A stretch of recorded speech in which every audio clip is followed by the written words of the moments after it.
Once a floodplain risk management committee has been set up, the next step, according to the New South Wales Floodplain Development Manual, is data collection.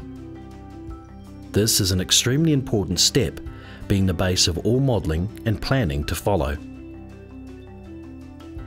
Data collection encompasses a wide variety of sources. Initially, after a flood event, council officers should survey areas inundated by floodwater and record levels where possible for future use in flood modelling.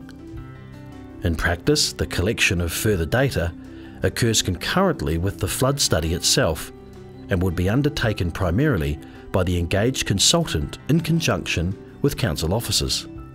Good data is the key to an accurate flood study. The more we know about a catchment and how it has behaved in the past, the better we can model its behaviour in future events. As you have just seen, data can be obtained directly after a flood by measuring flood marks. However, there are many other sources that need to be looked at. These include historic flood data, past and future land use information, rainfall records and characteristic projections, topography, geology, soil types, current mitigation measures, aerial and land survey, drainage records, cultural studies and environmental studies and plans, to name just a few. Much of this information may already exist within council or in the local libraries. However, the community as a whole may have additional knowledge such as flood marks, photos, observation and anecdotal evidence of previous flood events. A community questionnaire survey is therefore essential. It can unearth crucial information and sometimes follow-up interviews will be needed to draw out as much information from the community as possible.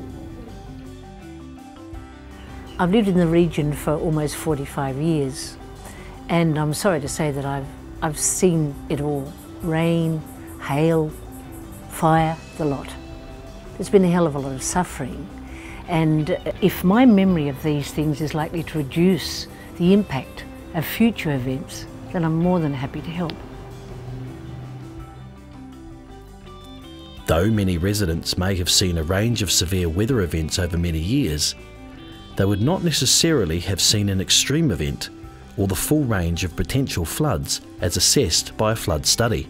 The most accurate data for a study comes from real rainfall and flood level recordings from instruments such as water level recorders, rainfall gauges, and automatic water level recorders. These not only help consultants produce more realistic flood models, but can also help BOM and ultimately the SES in real flood situations. If the device is installed by telemetry technology, then live data can be sent directly to these authorities as the event happens.